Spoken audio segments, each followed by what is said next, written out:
Ahora sí, nos vamos a conectar de inmediato con el ex candidato presidencial, líder del Partido Nacional Libertario, Johannes Kaiser, quien está en contacto con nosotros. Johannes, ¿cómo está? Buen día.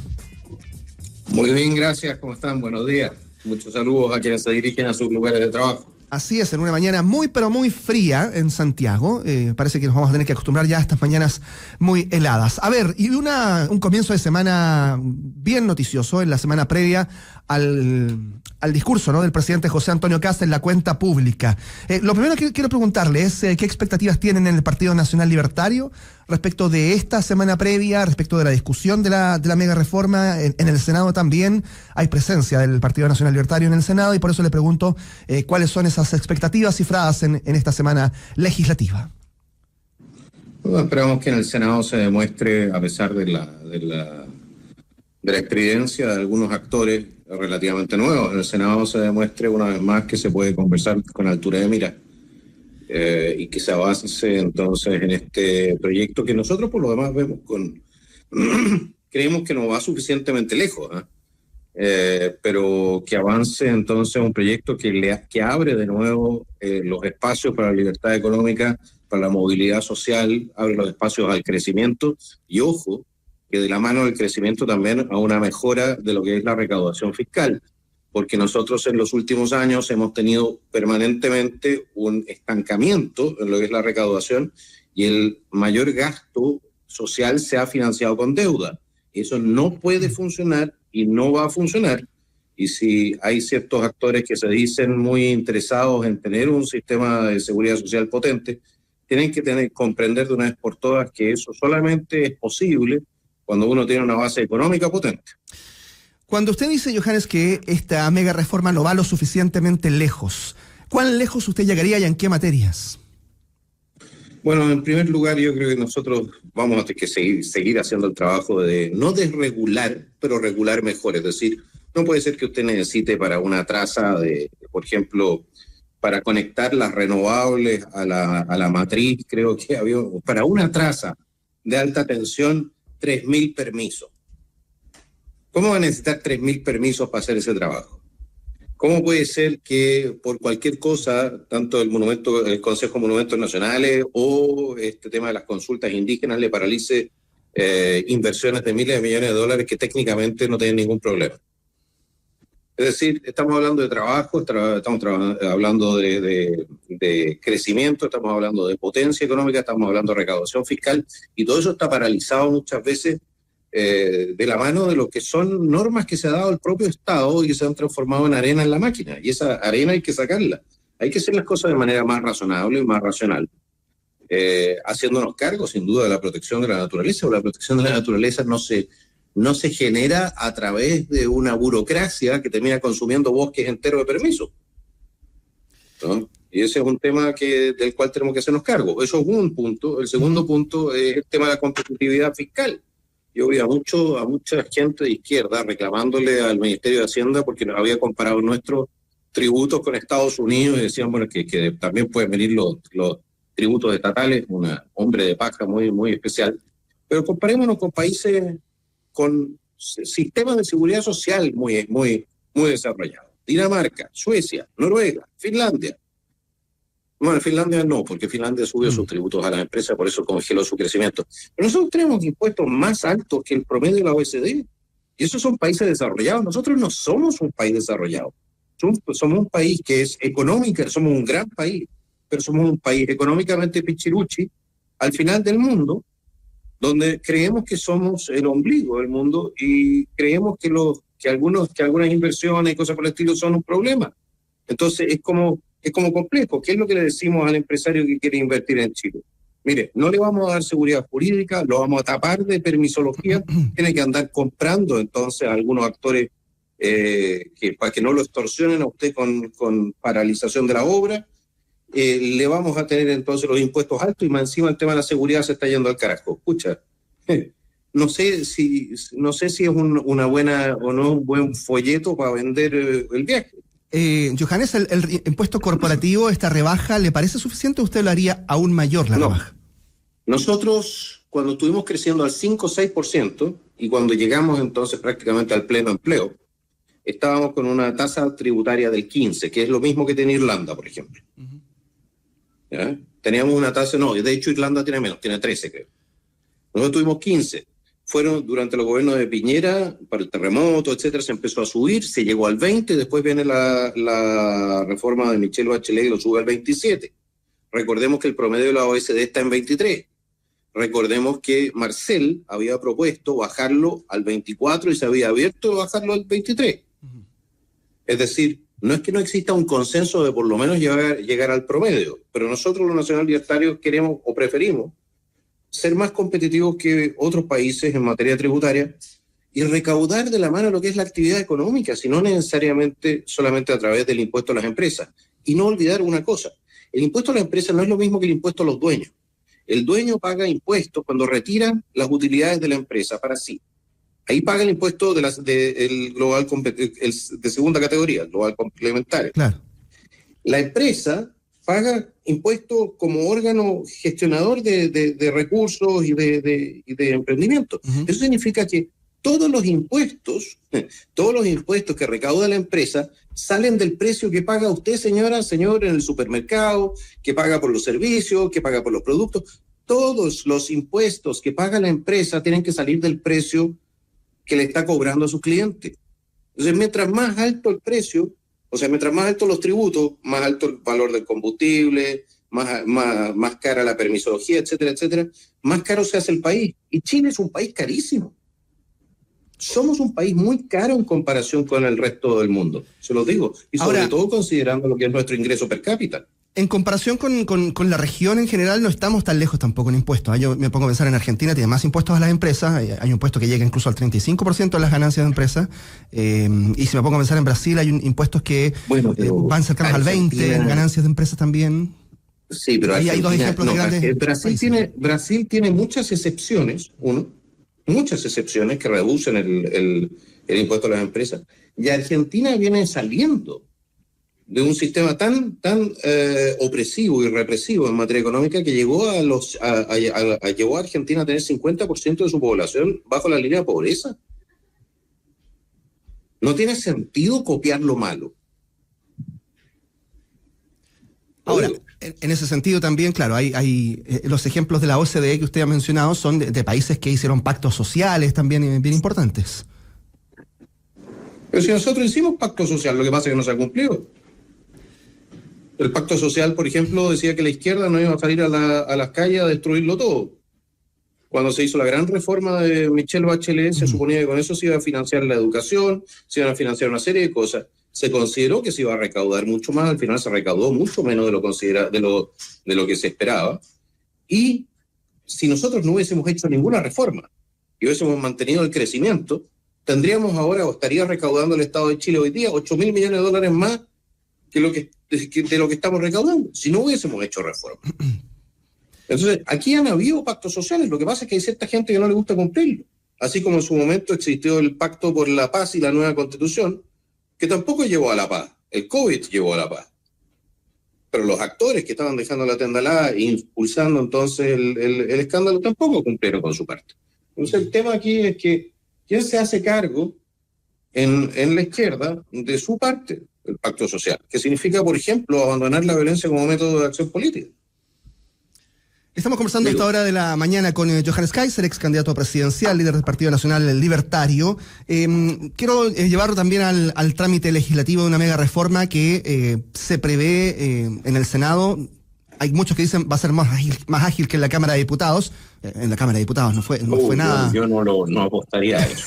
Ya, es que ahí es donde iba a ir yo, porque, por ejemplo, aparece este fin de semana la voz del senador Kuzanovich, que está lejos de ser un senador de oposición, y sin embargo dice, yo no voy a dar mi voto, acusa al gobierno de traicionar ciertos principios y de cooptar también los intereses de su propia región, dice, la región de Magallanes. Sabemos que hay también muchísimas necesidades propias ahí en la región, muy particulares, y por eso le pregunto, ¿no? En el Senado no está el Partido de la Gente, por ejemplo, que sirve de punto de inflexión en la Cámara de Diputados, sí está presente el PNL, y entonces por eso le pregunto, ¿cómo se prevé esto que para algunos es llamado pilquineo de votos, para otros es llamado negociación? ¿Cómo usted lo ve?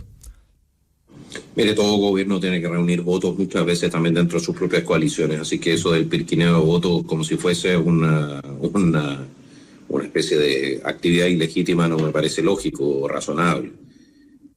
Otro punto es hasta qué punto se van a llegar a acuerdos más amplios.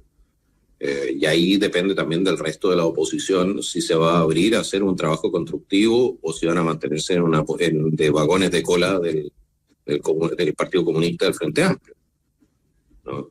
Si van a efectivamente seguir la ruta del Anderreche o van a continuar la ruta que les ha llevado a ser cada vez más intrascendente desde el punto de vista político. Ahora, está todo abierto, creo yo, en el Senado también. La posición del senador Kuzanovich, me cuesta creer, o digámoslo así, me gustaría no creer que vaya a cumplir con su amenaza, pero es posible que lo haga.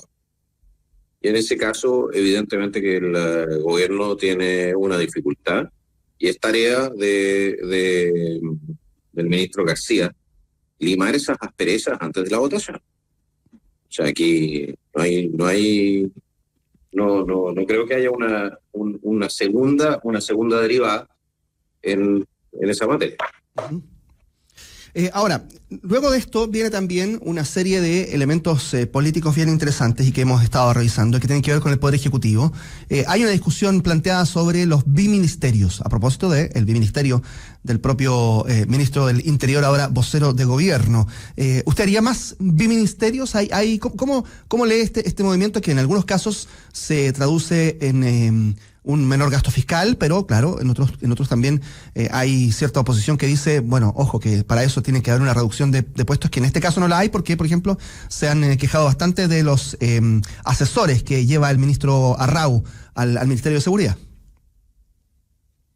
Bueno, yo no sé, se quejan de los asesores, después se quejan de que no están listos los proyectos de seguridad a tiempo, después, si siempre van a encontrar la quinta pata del gato, se la van a buscar y se la van a encontrar, ¿ya? Y en ese sentido no es algo que me complique. Respecto del principio en sí mismo, yo creo que Chile no debiese tener más de 9 ministerios, ¿ya?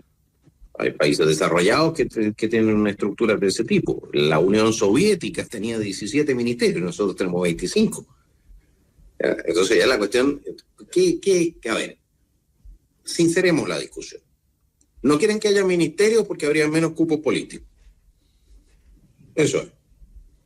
Yo creo que el presidente de la República está entendiendo que es más fácil gestionar un sistema donde el poder para poder tomar decisiones y de gestión administrativa está más concentrado que en uno donde está demasiado disperso y donde los ministerios se obstaculizan los unos a los otros. En algún momento van a llegar a esa conclusión. Y yo creo que en un país que tú quieres gobernar, las líneas de mando y las líneas administrativas tienen que estar absolutamente claras, líneas de competencia también. ¿Quién tiene que decidir sobre qué cosa? En ese sentido, nosotros en nuestra campaña habíamos propuesto, primero varios multiministros, no solamente biministros, sino que ministros que iban a asumir hasta 4 o 5 carteras, ¿ya? En el proceso para ir reduciendo o ir fusionando ministerios. Es posible que esa sea una lógica que ahora vaya a entrar en lo que es la gestión de este gobierno. No tengo garantía de ello. Ahora, si tomamos en consideración el ejemplo del último ministerio que fue creado, ¿no?, que es el Ministerio de Seguridad, allí no había una motivación meramente política, ¿no? Era un llamado transversal a crear este Ministerio de Seguridad por la problemática que existe, digamos. Es un ministerio populista, ¿ya? ¿Usted lo eliminaría? Porque es un ministerio de creación. Sí, es un ministerio de creación populista. A ver, tenía en su momento, estaba sometido al Ministerio del Interior. De acuerdo, usted saca entonces seguridad del Ministerio del Interior, entonces usted no necesita el Ministerio del Interior o lo fusiona con otro, que es una posibilidad. O el Ministerio del Interior en la práctica era el Ministerio de Seguridad, ya que le hubiesen dado también facultades políticas o tuviese cierta injerencia política era otro tema, pero su tema principal era la seguridad del Ministerio del Interior. Lo que pasa es que el tema de la seguridad es mayor hoy día que hace 20 años cuando se crea, digamos, la institución actual. Pero si usted quiere hacer algo en esa materia y usted quiere mejorar la gestión, entonces usted no va fragmentando cada vez más. Después va a tener un ministerio de carabineros, después va a tener un ministerio de Boy Scout, un ministerio, para todo un ministerio. Si los ministerios no ayudan, los ministerios son administraciones. Los ministerios no son aquellos que salen a la calle a hacer la pega, son administraciones. Entonces, cuando usted tiene una administración demasiado fragmentada, hay un problema. Ahora, ¿es razonable pasar gendarmería de seguridad? Sí, es razonable pasar gendarmería de seguridad. Pero nosotros olvidamos, por ejemplo, que uno de los efectos que tuvo la reforma procesal penal fue pasar gran parte de la iniciativa en el combate a la delincuencia a la Fiscalía Nacional. Es decir, el Ministerio de Seguridad tendría que coordinarse con la planificación de la Fiscalía Nacional para avanzar en estas materias. Pero yo no veo que eso suceda. No veo que se coordine también de la mano de lo que sea una política más macro con el Ministerio de Justicia en este sentido, porque el Poder Judicial también tiene que transformarse en un elemento que coopera, claro, en la y no que atornilla al revés. Se necesitan entonces más plazas en gendarmería, se necesita inteligencia. Y ahí, nuevamente, la inteligencia, si no me equivoco, la inteligencia en Chile, el sistema de inteligencia no conversa necesariamente con lo que son los nuevos desafíos. Todavía no. Nosotros tramitamos una legislación que iba en ese sentido, pero con una unidad muy, muy pequeña. Entonces, ¿quién es competente respecto de qué cosa? Y por último, considerar que también aquí entra usted en materias de defensa muchas veces, porque estamos enfrentando organizaciones criminales transnacionales que muchas veces tienen organismos de inteligencia propios, los carteles grandes, y algunos tienen incluso más armas y soldados que un ejército de un país pequeño. Entonces, la complejidad del sistema obliga a un funcionamiento interagencial mucho más fluido, y para eso usted necesita otra estructura. El Ministerio de Seguridad no está por encima del de Justicia, no necesariamente está controlando el tema de migratorio, porque el tema migratorio se dejó en el interior, siendo que el tema migratorio también es esencial en su gestión, para que esté siendo controlado bajo una misma mano. Entonces hay problemas, creo yo, de diseño en nuestro Estado, que van más allá de lo que es este gobierno. Hay problemas de diseño en nuestro Estado que lo que hacen es limitar nuestra capacidad de reacción. Johannes, hay un tema importante que ha surgido en las últimas horas, tiene que ver con Codelco. Respecto también de la devolución que los trabajadores de Codelco tendrán que hacer de bonos, de acuerdo a una estimación, obviamente, que se ha generado errónea por parte de la empresa estatal. Y hay una discusión que ha surgido también en los últimos minutos. Hay algunos representantes que dicen estar atemorizados, de oposición, quiero decir, atemorizados de que el discurso pueda ser eventualmente llegar a la discusión de la privatización de Codelco. Y ahí le pregunto yo, Johannes, ¿usted estaría a favor de una privatización de Codelco o cree usted que la salida debiese ser otra para mejorar la gestión de la empresa? A ver, veamos. Nuestro interés es que Codelco le entregue la mayor cantidad de recursos posible al fisco para poder financiar entonces salud, educación, seguridad y tantos otros temas. O sea, si es privado o estatal, dejémoslo de lado. Eso no es un tema de principio. Es un tema pragmático. Lo que Chile necesita, entonces, son ingresos importantes de la minería del cobre, en este caso de la empresa llamada Codelco. ¿Qué es lo que sucede con Codelco en los últimos años? Que ha ido reduciendo sus ganancias o las utilidades que le entrega al Estado. De hecho, si no me equivoco, los últimos 4 años, las utilidades que le entregó al Estado fueron a través de la toma de deuda. Es decir, Codelco se endeudó para pasarle plata al Estado. Porque su gestión interna ya no está, o sea, en materia de cobre, cuanto menos, no son competitivos y de hecho ni siquiera o están jugando al ras en materia de poder mantener sus operaciones con sus ingresos. Eso es simplemente insostenible. ¿Cómo quieren resolverlo? Bueno, nosotros hemos solicitado que se haga una auditoría con carácter de peritaje de toda la empresa para ver dónde se están robando la plata y dónde se está malgastando la plata. Si es que, ¿por qué de peritaje? Porque eso entonces sirve para fundamentar procesos en contra de quienes resultan responsables de la comisión de delitos. Nosotros tenemos que hacernos cargo entonces de que Codelco, así como está en este momento entregando una utilidad utilidades reales negativas, porque se está endeudando para poder entregarle plata al fisco, no es una empresa rentable. No es una empresa, no es el sueldo de todos los chilenos, es la deuda de todos los chilenos. Tiene deudas por 23.000 millones de dólares en este momento. ¿Qué vamos a hacer? Yo soy partidario de mirar una vez más al extranjero a cuestiones como, creo que es la BMW, ¿ya? donde el Estado es parcialmente propietario, pero la gestión está en manos de privados. Porque yo privatizaría una parte más el derecho de gestión. ¿Para qué? ¿Qué parte para en que ese efectivamente, caso? Sí, solamente, suficiente como para que un interesado esté dispuesto a hacerse cargo de lo que es la gestión de la empresa. ¿Me explico? Que sea un socio. Si nosotros ya tenemos el Codelco asociado con distintas otras empresas privadas, en muchos ¿cómo se dice esto? En muchos proyectos mineros. Ese no es el punto. El tema es que la gestión por parte de políticos y de gerentes colocados por políticos en razón de sus amistades políticas, evidentemente no ha sido un éxito. Y lo que nos está costando en este momento, nos está costando una de las mayores cupríferas del mundo. Tenemos que salvarla mientras todavía podamos. ¿Lo podemos hacer de la mano de los políticos? Creo que el sistema de incentivos está mal puesto. Tendríamos que cambiar de alguna manera el sistema de incentivos. No sé cómo. ¿Ya? Mientras se mantengan los políticos poniendo entonces a los directores y también, y me van a disculpar, los señores de los sindicatos, pero están matando a la gallina de los huevos de oro. ¿En qué sentido? En el sentido de que tú no puedes demandar aquello que la empresa no puede dar, y tampoco debes olvidar que si esta empresa es una empresa de todos los chilenos, ¿ya? No puedes venir a exigir a tal punto que a los chilenos no les quede nada.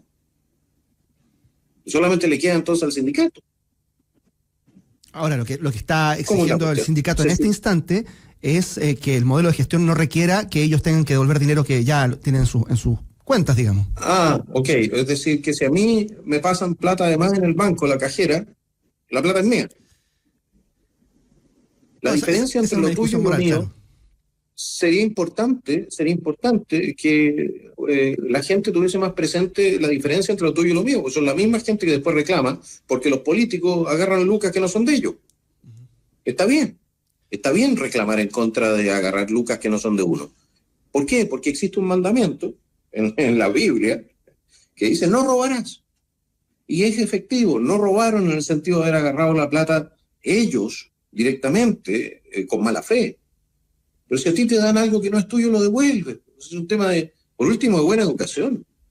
Y son 14 millones de dólares. Es mucha plata para yo sé, bueno, de alguna manera no hay mucha motivación, pues se lo devuelves al fisco y desaparece en otra parte.